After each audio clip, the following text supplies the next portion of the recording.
Hi, and welcome to the Media Bubble Podcast. The podcast that talks about movies, anime, comics, video games, and whatever we feel like. I'm your host, Karol, and with me as always is my co-host, Fredrik. Yeah, hello. Hello indeed. In today's episode, we are going to talk about my passion, my dream, and my... Our most anticipated episode since we made the first one. Exactly. Legally Blonde. 2. Cue the fanfare. Yeah, and we haven't even seen the first one. We saw the musical. Exactly. But I think we had enough information from the musical to follow along the second one, right? We can always... Yeah, I'm not even really sure if you need to see the first one, to be honest. I think you're right, actually. Obviously, spoilers. Obviously spoilers. So good. Or does it need to be spoilers? This movie is from 2004. True. But the spoilers anyway. Yeah. I think you're onto something. Because in the beginning of the movie, not only they recap the movie, they also kind of revert Elle back to her previous self at Harvard. She is still the legally blonde. Exactly. But this time, red, white, and blonde. Yeah. Why red, white, and... the because flag. She becomes flag. Yeah, because she becomes a politician. I haven't gotten that until now. I am glad you understood. And even the tagline is "Join the party," like the political party. Oh. Well, what is her character's name? Elle? Yeah, so Elle Woods, Evie. Yeah, Elle is once again played by Reese Witherspoon. She wasn't in the musical, but she was in the first film, and Reese really feels like that she's kind of made for this part in some way. Exactly, she really sells that innocence. Yeah, this yearning for knowledge. And that joy. Exactly. In her. So, the movie is about Elle, and she's planning her wedding with her fiancé, which name is... He is played by Luke Wilson. Emmett Richmond. Oh. So, she's planning to make a huge wedding, and she also hired a place, a baseball field, especially for her husband. And before the wedding, she plans to track down the mother of her dog that she found when the dog was homeless. Yeah. So she's tracking the parents of the dog. If I'm being honest, before I saw this film, I did not expect the plot to go that way, but when I also realized, okay, this is Legally Blonde. It can totally go this way. Yeah, if you watch this movie, you have to remember this is silly fun. And it is silly fun. So she tracks down the dog. It turns out it's locked in a animal testing facility, and because she's a lawyer, she'll try to sue the company for the animal testing. Yeah, but apparently her company is representing that company, so instead she gets fired, right? Exactly. No, she doesn't get fired, but she gets fired. Oh, if I remember correctly, I thought she was. But she quit. Huh. No, she gets fired because she says I can't work with people who will hurt animals, or just who don't respect life. Yeah. And her boss is yeah, so you can't. So this film has a really big message of animal cruelty. Yeah. Also, I think it touches kind of upon topics of even if it's legal, it's not morally right. Because at the time animal testing was legal, but you still shouldn't do it. So what Elle decides to do, and for her is the only right thing to do, is to go to Washington, where is it the parliament that is there, or what is this called? So, because when Elle graduated Harvard, she met this woman called Congresswoman Rudd. Yes. And with her help, she gets into her, she becomes her aide, and through that, she can try to push this bill which is called the Bruiser Bill, to ban animal testing. Yeah, and she gets a whole team as well. Yeah, but they don't respect her. No, she is a little bit different from what they are used to. Like her outfit when she goes in with, everyone is wearing like a costume with it's either white or black or something like that, and then she comes in with with the one on the poster. With the bright pink, and is so happy and cheerful at the same time. Yeah, she doesn't really understand like the decorum, which is weird because like if we're going off from the musical, which is you shouldn't do, she became this lawyers and she's in court, so why wouldn't she understand like decorum in Congress? Yeah.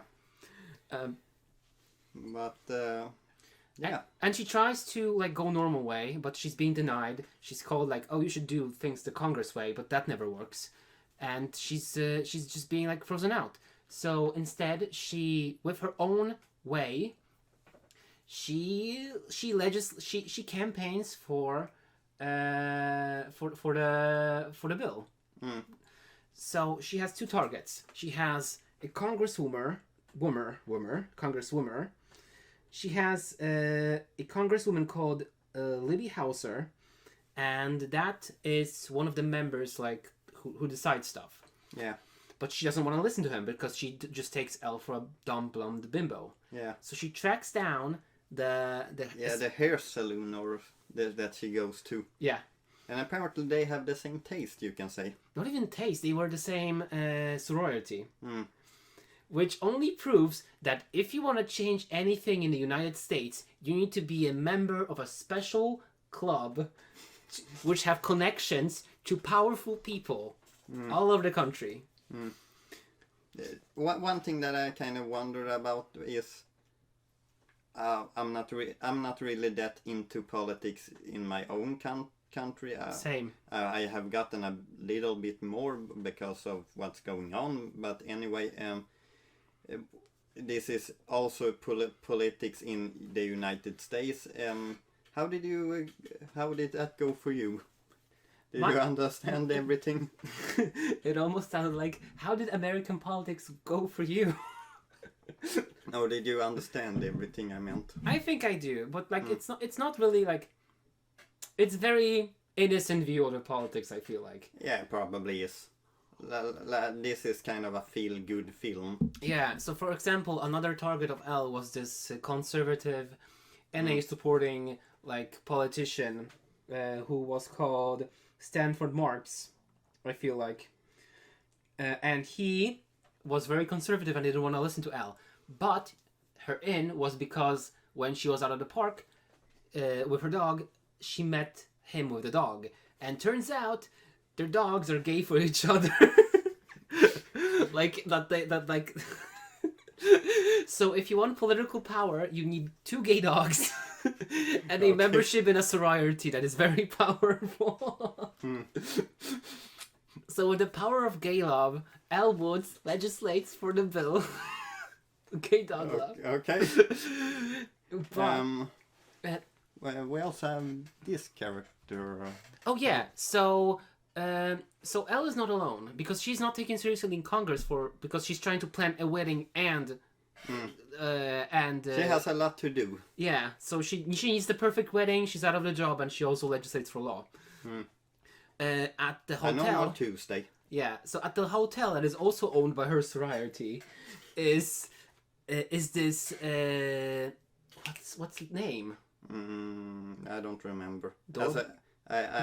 I'm not good with names, as I said. So there's this elderly gentleman that works for the hotel. He opens doors. He's room service, and he is very in touch with the politics and the internal workings of like who is where and what, because he is at the forefront of the scandals which happen at the hotel owned by the sorority.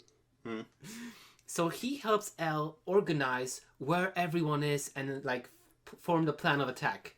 She helps her write the bill that she can propose. She helps him he helps her understand all the opponents that she needs to convince for her cause. And she does that. But suddenly what's her name? Congresswoman Wood that Elle is working under. So she is being supported by the same company that Elle is trying to lobby against. Yeah. So while she kind of tricks Elle in some way because She just straight up lies to her.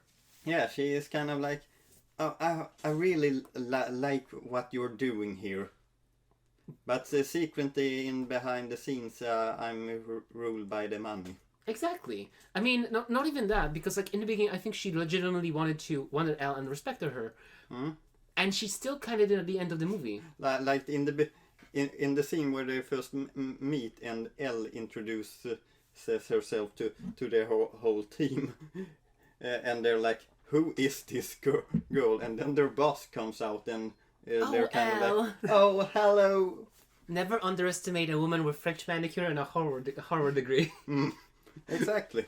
And she's right, because like the congresswoman, she tricks Elle into like she straight up just lies because she didn't want to lose support from the money, from the politicians. So she's like, oh, this other aide I have, she really pushed the housing bill, so that's why we couldn't support. So I had to like take out your bill to make place for the housing bill.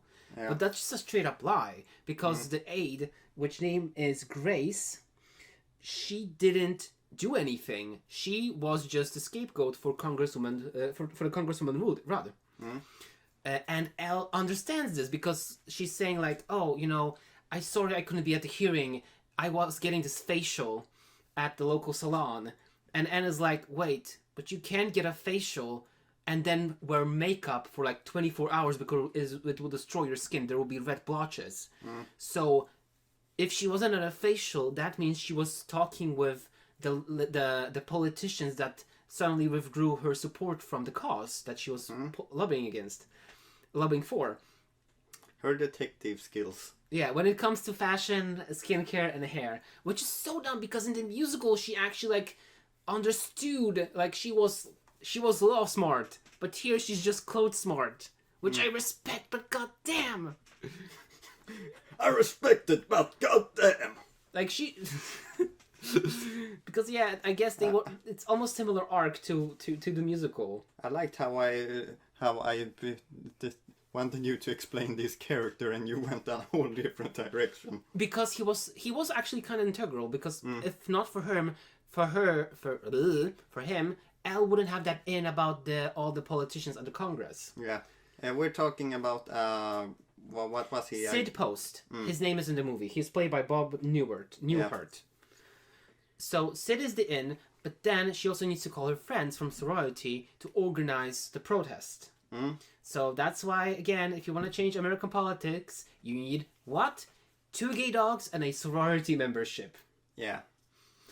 Exactly. So the sorority turns out to be like a big thing. Girls from all over the country fly to Washington to organize the protest for the bill.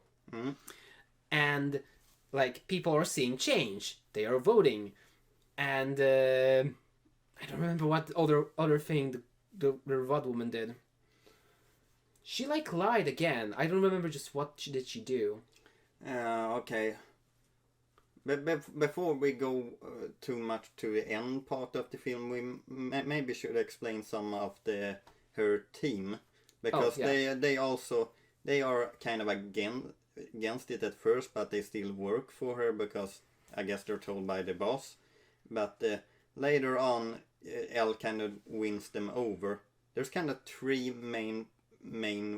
One is the sassy one who's no bullshit kind of character. Grace. And there's this young lawman. Timothy. He skateboards. Yeah, he did. And then there's this girl who doesn't know really how to dress or do her hair. Serena. Which later on straight up kisses the skateboard guy. Yeah, because it's like, fight the power, like go get your voice heard, and she's like, I love Timothy. And at the end credits there's like when Elle is getting married, like Serena is gonna propose to Timothy. Serena's gonna propose tonight. Like, he doesn't know. She's moving really quickly. She really has gotten confidence. But can I say about the dogs? It was just so funny because like she met this conservative man, and he's like, "What? So what is happening? Like he's such a well-behaved stallion. Well, my what's the dog name? I just said his name. Bruiser, and Bruiser is this little chihuahua. It's like, I'm my little Bruiser. He's just a little man. He wouldn't hurt a fly. Wait, stallion, a little man. Yeah, and the reception's like, yeah. So turns out you big Rottweiler, he likes to wear pastels, and your little chihuahua, well, he likes to, he likes bigger dudes. Okay. And at the end, the congressman, I think his name is Stanford Marks. He's like, I support my fruity dog. I love it. I support him. Also, actually, one thing that I remembered, there's also kind of a scene with these two characters, the salon lady and him, where they're kind of like they're finding chemistry with each other, but she's married. But she's kind of mentioned, oh, I'm married. I know, it's like, sorry. I know we feel something here, but it doesn't work out. I wish more relationships were like that. It's like, yeah, sorry, it's just like, we can just be friends. I'm already taken. What else is there important to say about the movie? Let's say in her way of getting more people on her side, L's side, she gets her two high school friends. Yeah. And so they come and help, and together they come up with kind of new ways of thinking, strategies on how to get votes. And one thing that I saw and I thought, oh, this is so 2000s comedy, is when they are dressed as cheerleaders and, oh, now we're going to get a lot of votes. Yeah, I felt actually the same watching it. Like, I mean, we're coming back again. This is a silly movie. This is Legally Blonde. So that's why it's not okay. That's why it's like, okay, if they just have like bunch of cheerleaders dancing on the Congress steps, and it's like, you can raise your voice and then you can win a date. And like do haircuts in the middle of a hallway. Yeah. And I guess we can talk about Elle's character also a bit in this movie. Because she, in the original, she was still in school. Now she has graduated, and this, I guess, is her first really big case. It's kind of a big case when you're in Washington, D.C. And you're talking about animal rights, so she making improvement, but she's also feeling a bit that when things doesn't go her way, and the things that she believes in, everyone doesn't maybe feel the same way. But you know what? I actually like that because she struggles so much, but she was like supported by her husband. Or fiance, her friends, like there were a lot of people. The saloon lady. Exactly, like it went so nice. It's just like, yeah, times are tough, but she has support. Yeah, well, one scene that I remember, this mostly because I'm a movie nerd, and in one scene where she's feeling depressed, she's at the same time watching a black and white movie, and that movie is called Mr. Smith's Going to Washington. Yeah. And that's from 1939, and that was a kind of similar film where this actor called Jimmy Stewart plays a character who kind of is the same as Elle. He has this, he was a Boy Scout, and he has these hopes of how... Hope, naivety. Yeah. And he's kind of the same way on how he fights for what he believes in, even if it makes him go mad or something like that. And that was a kind of big political movie at that time, to be honest. Really? Well, in some way, you can say. Like, I'm not sure if it made that big of an impact, but it probably made some... like, I know that it was banned in Nazi Germany, for an example. Then it must have been a good movie, actually, if it's been banned. So, and yeah, he also has a bit of an accent, Mr. Rupert. He that talks in a specific way, in like wow wow wow. I don't think I ever seen his movies, No, so it's hard to me. No, you probably haven't. But Luke Wilson's character is kind of like, he's kind of trying to copy his accent, and Ellie's like, "Are you trying to do a Sean Connery?" Well, I mean, And I think after that she goes to this what is it, that big statue of Abraham Lincoln? yeah, she talks with Lincoln about like, did you also ever lie? Were you always honest? He probably lied sometimes in his life. He's a politician. They it's their job description. Yeah. It's just like actually Congresswoman said, like, because like it's a silly movie, but her motives are understandable. She compromised her morals to be in the office, just for a hope that she can, presumably in the future, try to change something for the better. Because like, I mean, it's lightly themed, but it also touches about corruption. Like a lot of like, that's why for the reason for being by never inside the bills was because they were paid by their sponsors to not do so. That's why Congresswoman Rudd also like turns against Elle, even though she likes her and respects her, because she can't afford to lose the money that she can be using campaigning next year for like presidency or whatever. That is always something with politics, is that they never truly can do as much as they want, because they are always afraid of losing voters. Exactly. I mean, the entire reason why she even took Elle to Congress, because she could see that if they passed the bill against animal testing, it would increase her voting. So everything goes back to like how to make Rudd more electable. And I think it also like it was pretty fun. Like, hey, yeah, let's organize and get this bill passed. Like that you can, the whole like the movie is like, you too can make a difference. Yeah.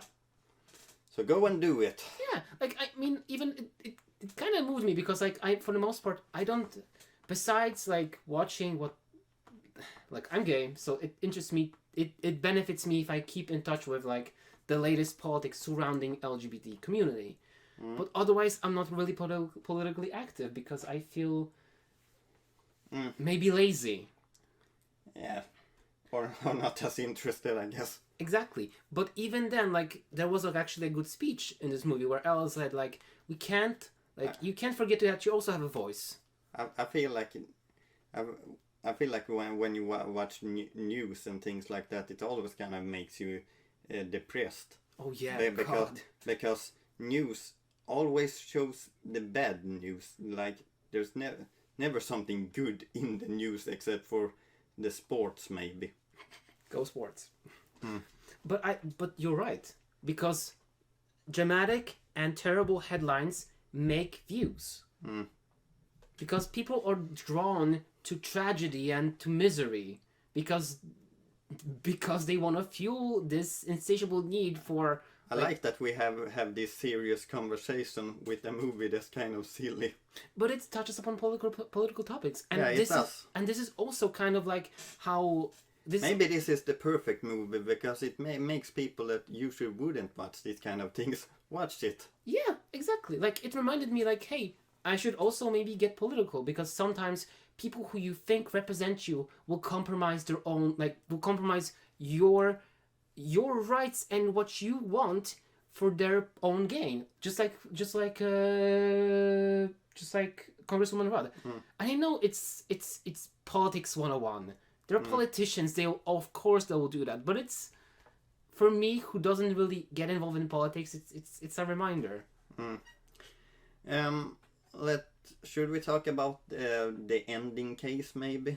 Yeah. Like, she has gotten her whole team together even that sassy woman, which I've talked about a bit earlier. There wasn't actually, now that we're at the ending, there wasn't a lot of confrontation. Like, the thing that really helped Elle pass the bill was the blackmail that she herself didn't believe in, but her friend from the legal team did. Namely, Grace. Because Elle, like, helped spark hope again in Grace, because she too was this wide-eyed, energetic girl who wanted to change, but then she was like stumped in the process. I think everyone is like that when they may begin it and begin law and things like that. I want to really make a difference, and then you notice how things work, I guess, and you kind of lose that sparks maybe, and Elle was maybe possible to bring that back a little bit. Yeah, exactly. And this is a good role model, actually. I mean, silly movie. Let's not forget. This is a silly movie about silly politics where they read up compliments in Congress. So you should really know your fashion.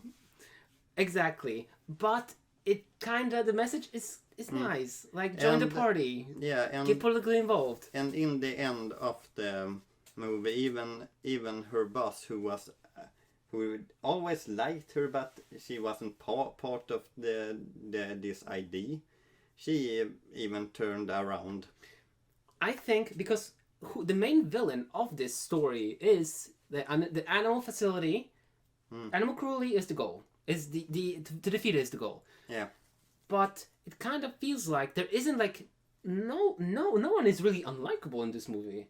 They all have their own reasons. Yeah. Like, sure. Like, there isn't really a villain in this film. Yeah.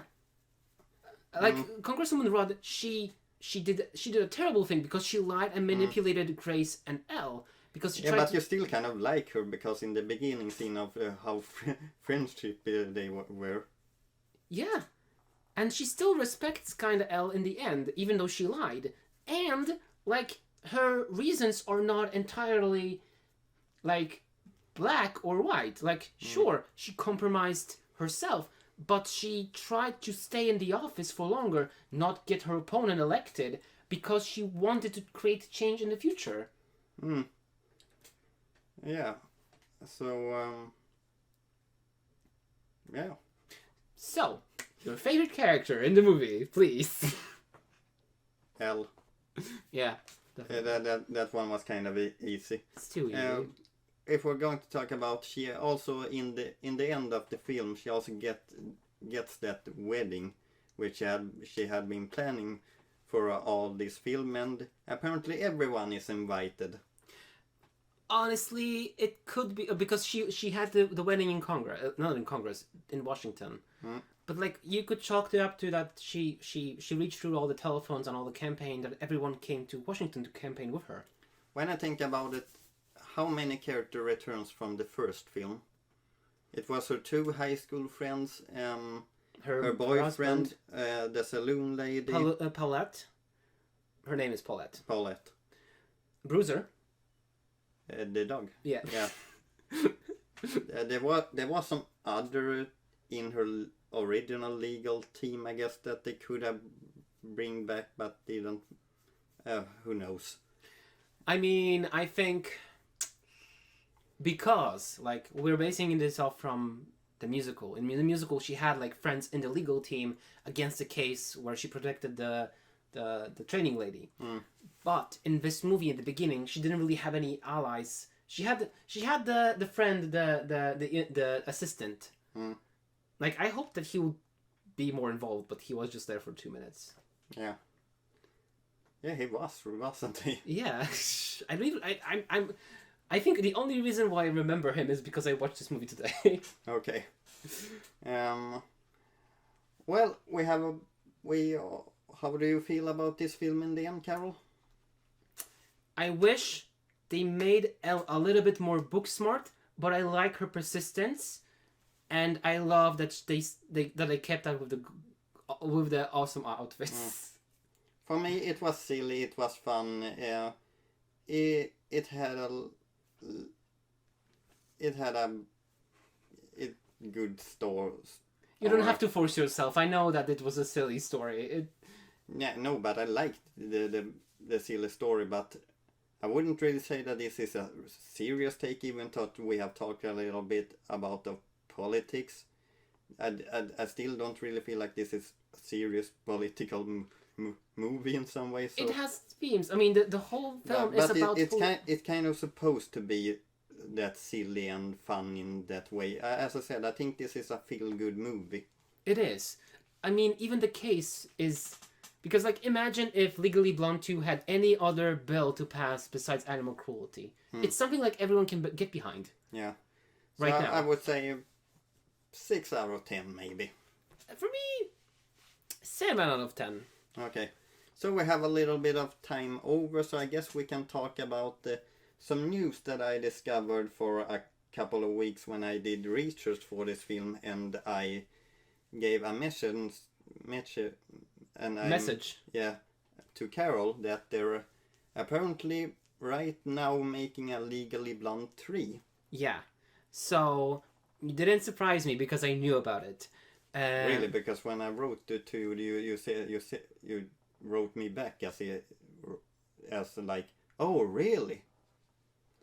Did I? I think I okay. Anyway, they are making a third film. Like, what did I say? This movie came out to 2004 maybe. So, what is that? Almost 18 years later. Yeah, and it will also star Reese Witherspoon. Yeah, she is back. And she's blonder than ever. Oh my god, yes! And like I said before, Reese is kind of this character. Like, if you see her, she's kind of happy person. I wouldn't say all the time, because the Can I just say, like, Reese Witherspoon in this movie, she sells Elle so well. Like, throughout the movie, I was never doubting, oh, like, she's playing it up to be dumb. Or, like, she intentionally... No, like, she really embodies this open-eyed naivete. Like, she wants to change the system and also be really cool about it all and be kind-hearted. And because, like, Elle is not dumb. She just has her priorities a little bit differently. Yeah. So they're going to make a third film. We don't really know much about it. I know that her 2 best friends will be returning. I've read a little bit about it too, and they said that they're still writing it, but they are pushing back the date because they were supposed to release it May this year. But they pushed back the date because they wanted to make justice to Reese Witherspoon.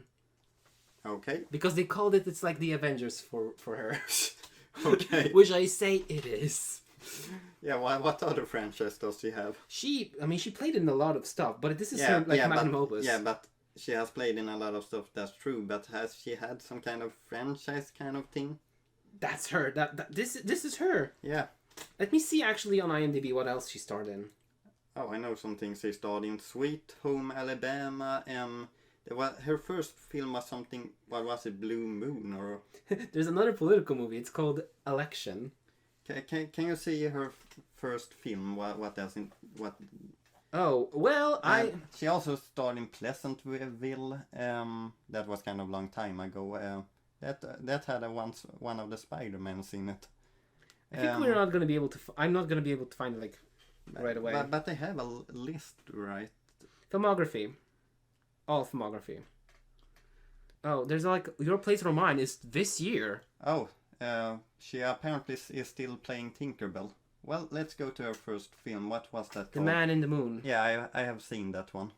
I think she played like a 13-year-old girl or something. Fear, Freeway, Pleasantville. That sounds interesting. Cruel Intentions. I just mentioned Pleasantville. I actually recently bought that film. She was in Psycho, American Psycho. Oh. And in Friends. Yeah, but that was only kind of 2 episodes or something like that. But I also have a... Wait, she also played in Monsters vs. Aliens. She was the I didn't really like that film, to be honest. I think it was okay. Well, anyway, they were going to make a third film. Let's see, we probably will make a video when that comes out, to be honest. Wait, did you mention Hot Pursuit as one of the movies? No. So, there's a buddy cop movie with her as the Yeah. main lead. And the other one is that one from Modern Family. I never seen Mother Family. No, but the actress Oh. You in mean Hot Pursuit. Sofia Vergara? Hmm. I want to see it. Okay. But, actually, before we finish this episode, I have another thing I wanted to show you. Yeah. So, we know already that Legally Blonde 3 is not coming out this year. It's maybe coming out next year. Yeah, we don't know when it comes out, but we do know for sure that they are making one, right? Yes. That feels like that is happening. We don't know when though, so yeah. What if I said to you that there's another? Well, what do you mean there's another? That there's more for us to see. What if I told you? Can we just stick to the third one? There's Legally Blondes. There's two of them. No. Yes, no. come on. It's in the trilogy. It's one of the series. It's Legally Blonde. They have two chihuahuas. Is this one of those straight to DVD movie sequels? It might be, but it's directed. No, Reese Witherspoon. This one, she presents Legally Blondes. Now, when Elwood's young cousins, Annie and Izzy, move from England to California, they think that their pink clothes and their little doggies will get them to blend in right away. But instead, it doesn't. But instead, it's solely wrong in their new school, where money and power and whole different fashion is what's about. And the plot is they're being criminally charged and they have to defend themselves. That was an interesting point of view. They are criminally charged. Yeah, they're accused of a crime, so they need to save themselves. Oh. Well, then their cousins comes right at the end and saves the day. No. They have to save themselves. Because they take inspiration. I understood that because I don't think Reese Witherspoon would be in one of those. But now, as you see, there's evidence. It's part of the trilogy. There's a new trilogy coming soon. I love the face you made when I told you about it. Oh, I knew about that one before. The Legally Blondes. I didn't really understand what you were talking about, but when you saw pictures, it came up in my mind I'm glad to have you on board to watch with me. I'm not on board. I'd love that for us. I can watch this new Legally Blonde 3 when that comes out. But think, I'm not watching you're that. gonna miss critical info. It's like the Avengers. It's like the Marvel Universe. The Reese Witherspoon universe.